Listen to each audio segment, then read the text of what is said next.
that if you just build great games, everything would turn around. It's just not true that if we go off and build great games, all of a sudden you're going to see console share shift. Xbox Series S has gotten a lot of coverage on this channel, but today I'm going to address Xbox as a whole. In fact, I'm going to be breaking down Phil Spencer's interview on the XCast because it is eye-opening, and I appreciate how transparent he's being about the future of Xbox. And I think that any Xbox owner should know that, well, Xbox is looking a little bit different, especially in the next couple of years. So let's dive right in. I'm not going to waste any more time. Let's see what Phil Spencer has to say. A lot of conversation, of course. I want to praise you and the team for really elevating the PC side of this Xbox ecosystem. I think we've seen a lot of great strides in that. But when you see the community talk about the console side of things, do you think you've lost the focus or maybe put too much onto the PC side? Do you think that the console is still getting the console love that it deserves,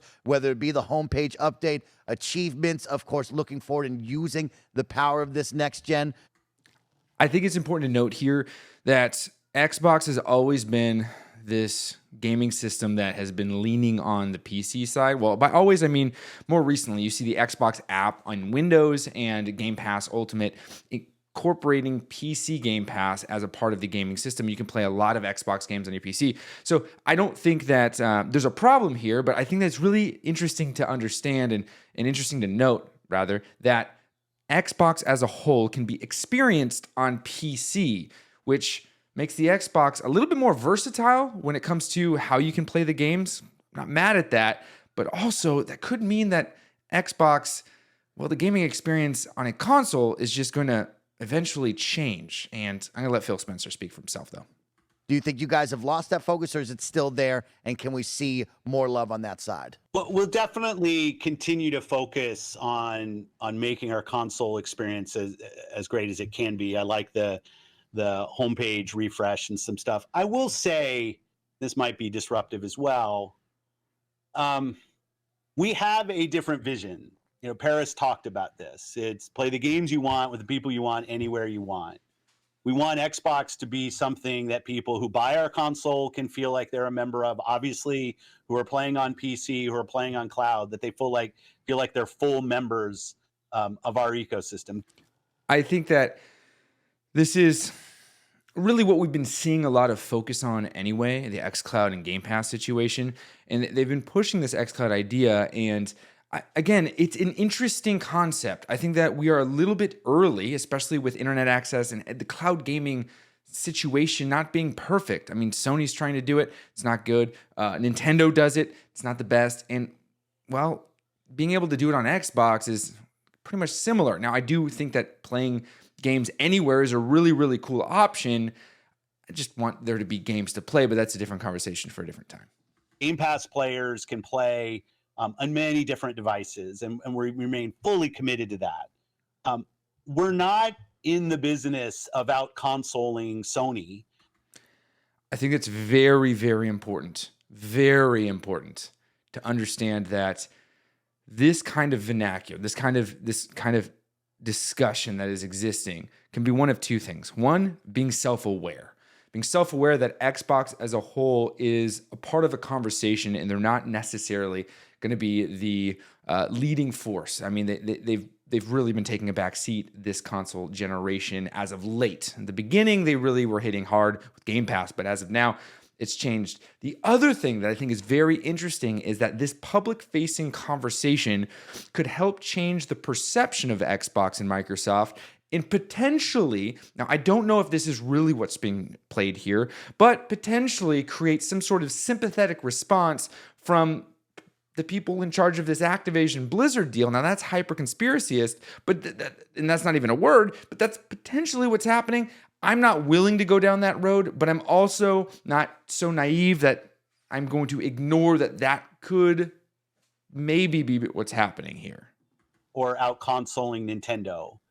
There isn't really a great solution or win for us. And I know that will upset a ton of people. They're trying to make themselves look small. The matter is that when you're third place in the console marketplace and the top two players are as strong as they are and have, in certain cases, very very discrete focus on doing deals and other things that will that kind of make being Xbox hard for us as a team. That's on us, not on anybody else.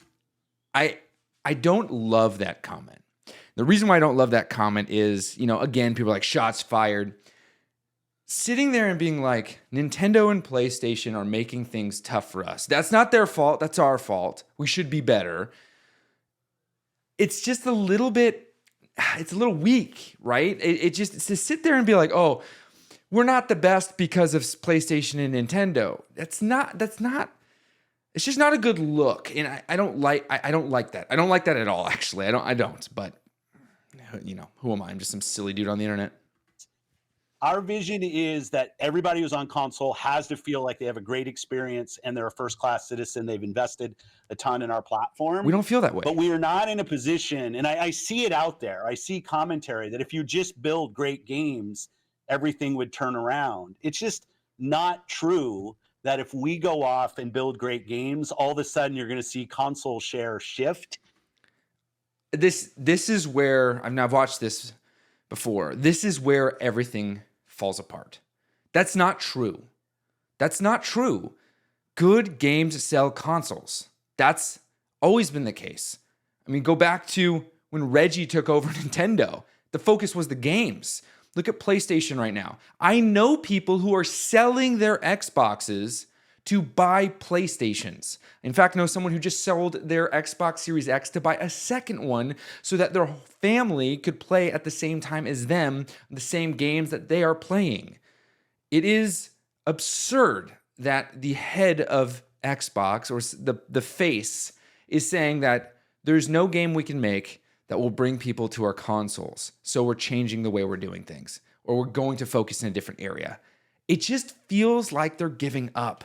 And I really, really don't like it. As someone who plays video games and as someone who invests money into these gaming consoles, it's not a good look. It's not a good look at all. In some dramatic way. We lost the worst generation to lose in the Xbox One generation, where everybody built their digital library of games. So when you go and you're building on Xbox, we want our Xbox community to feel awesome. But this idea that if we just focused more on great games on our console, that somehow we're going to win the console race, I think doesn't really lay into the reality of most people. Like 90% of the people every year who walk into a retailer to buy a console are already a member of one of the three ecosystems. But here's the thing. Why do you think that's the case? It's because the games are there. If Xbox was to release better games and that year came up for us to upgrade, there are so many games that are available on both consoles that at this point, more than ever, the most important thing to do is release really, really good exclusives, because Call of Duty is not going to sell you the Xbox or PlayStation because you're going to be able to buy it on both. FIFA is not going to sell you the Xbox or PlayStation. You can buy it on both. Madden, any of these big, huge titles that are multiplayer focused, that have huge player bases, these aren't going to sell the console because you can play it on both. What sells the console are first and third party exclusives, and that is the best option for a company. This right here, this whole idea, this viewpoint seems so far off. So far off. Let me know in the comments as we continue on. Please let me know in the comments how you feel about this. And their digital library is there. This is the first generation where the big games that they're playing were games that were available last gen. When you think about Fortnite and Roblox and Minecraft, like the continuity from generation to generation is so strong. I see a lot of pundits out there that kind of want to go back to the time where we all had cartridges and discs and every new generation was a clean slate and you could switch the whole console share. That's just not the world that we are in today. There is no world where Starfield's an 11 out of 10 and people start selling their PS5s. That's absolutely not true. That is absolutely not true. There's absolutely, that's exactly where we're at. We're at the point now where 2 to 3 games that are exclusive will shift it. Not going to happen. So what we have to do, and we have this unique vision because we see what creators want to do. Creators want to build games that can meet players on any screen. People play with their friends regardless of what other screen they're on. And the console is the core of the Xbox brand. There's no doubt. So like we will stay focused on making sure that console experience is awesome. I don't But I believe know it. some people want to hold us up of just being a better green version of what the blue guys do. And I'm just going to say, like, there's not a win for Xbox in staying in the wake of somebody else. We have to go off and do our own thing with Game Pass, with the stuff we do with xCloud, and the way we build our games. Sorry, I was a little long-winded. No, that was perfect. And that's pretty much the end of that specific topic, which I think is really the crux of this. And to wrap up my thoughts on it, that sentiment at the end that they're not going to be able to establish themselves in the wake of PlayStation is true. They won't. If PlayStation is going to be the number one place to play exclusive games, Xbox is never going to be able to catch up if they keep releasing games that are first and third party in the state that they're releasing them in. If they don't release them completely, if they spend a bunch of time working on a game just to give us a game that doesn't feel like it's next gen or the story's not there or whatever it may be. Now, PlayStation is not perfect. Forspoken was absolute garbage. But what I'm trying to get at is this. Xbox as a brand, Microsoft as a company, this console that people have trusted and have looked at as the gaming console to go to, their favorites, is really, really hurting for games.